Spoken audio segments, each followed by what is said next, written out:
I want to tell Rigathi Gachagua that we are not cowards. And because we have decided to drop our gun in terms of public demonstrations, we do not fear you.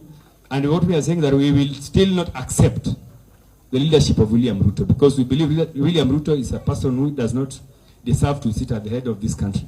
Somebody who celebrates the police when the police shoot innocent people. Somebody who organizes parties to thank the police for killing our innocent sons and daughters. When you listen to Sam Atandi speak the way he's speaking from that clip, you realize that he's a very serious man, speaking from the heart, wanting the best for the local community, or even for the entire Azimio and the entire opposition and the entire ODM. He sounds like a leader who really wants the best for this country. It sounds like a leader who is selfless. He's speaking from the selfless leaders, on behalf of the selfless leaders. From what you can hear from Sam Atandi, it is that they're really focused to have a change in this country. They really want to see a great change where there's no discrimination of any other region when someone gets into power.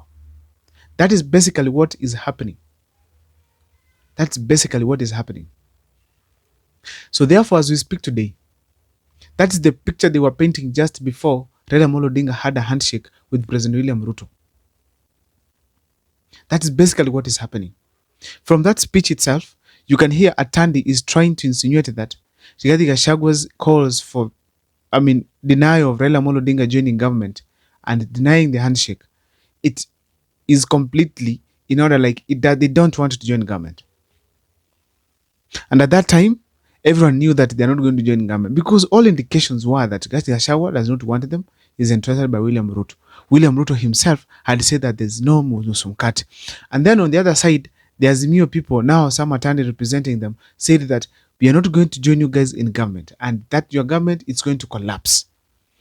Sam Atandi in that video puts it categorically that William Ruto is not going to succeed. His government is going to fail and it's going to collapse.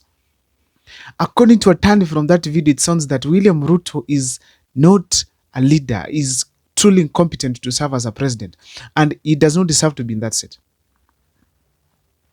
He's showing critically that William Ruto has failed in management and he will take this country nowhere. He has no vision and he was not ready to run this country the way things look like. That is Sam Atandi speaking. Try to describe the type of leadership that William Ruto is showing. When I see him speak, I see a lot of seriousness. A seriousness that I'd wish all leaders to have whenever they are speaking. They show that they are completely selfless. They want the best for the common man. Sam Atandi. Now let's not forget Sam Atandi is for the MP for Lego. He's also a very close ally of Raila Amolo Odinga. He's from Siaya County. And we all know very well that Sam Atandi is a very close associate of Raila Amolo Odinga. Some of these things that these people say, they are closely related to what Raila Amolo Odinga wants to tell the public. So therefore, we could not really, at any cost, at least try to even assume what Sam Atandi was saying. So the information was out there that Rigathi Gachagua and William Ruto had declared there's no handshake. And William Ruto sent Rigathi Gachagua to say that there's no handshake completely. And the business they have with Raila Amolo Odinga is a discussion on how he will go to Bondo and retire peacefully. They even say they will not want him around State House. Rigathi Gachagua is driving the scenario around. So therefore, there was concurrence that ODM people do not want to join government, and William Ruto and Gachagua did not want ODM in government at all.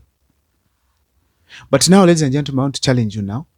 In the video I'm going to play, I want you to listen Sam Atandi after they have had a handshake with between Right Honorable Raila Amolo Odinga and William Ruto.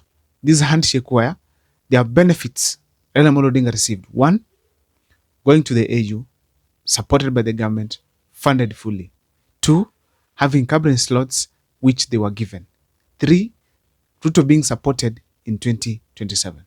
Look at this clip that I'm just going to play. The Luo community, for a long time, if I compare with the Indian caste system, is regarded as a community that should be at the lower level. that there are higher people in the higher caste and there are people in the lower caste.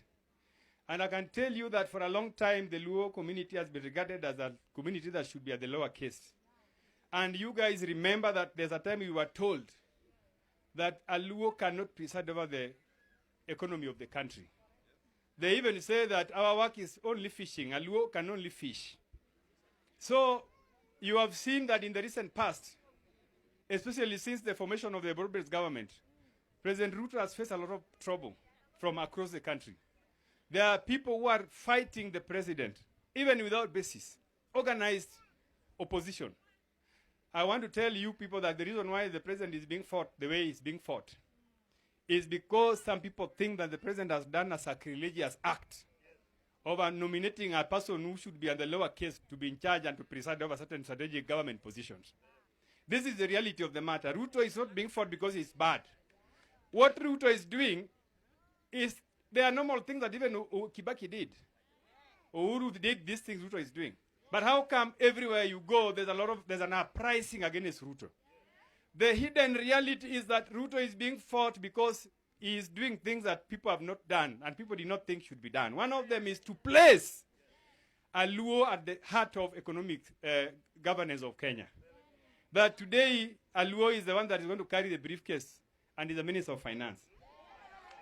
I want to tell you, Luos, that your inclusion in this government is the reason the government is being fought left and right and center.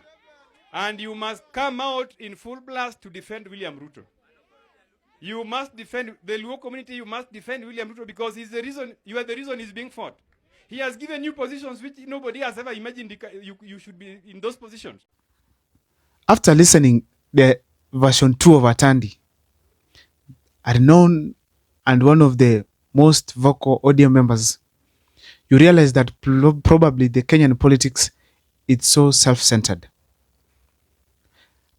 We all know that the handshake between Raila Amolo Odinga and William Ruto, it hasn't benefited Kenyans to the extent that we can say it is satisfying.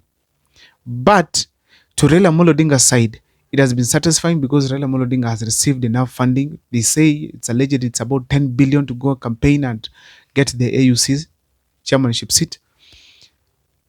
And then it has happened, Raila Amolo Odinga is funded and is okay. William Ruto received the peace he wanted to run the country the way he wants it. And we can see that there's peace between William Ruto and within his government. But now we ask ourselves, where do the people of Kenya come in? Where do the common citizens benefit from this handshake?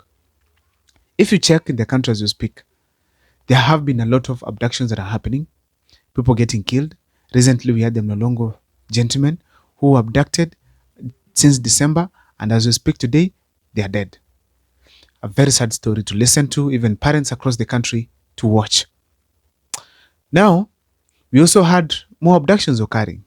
And there are more cries from Kenyans, where Kenyans are complaining that this is not the country we want.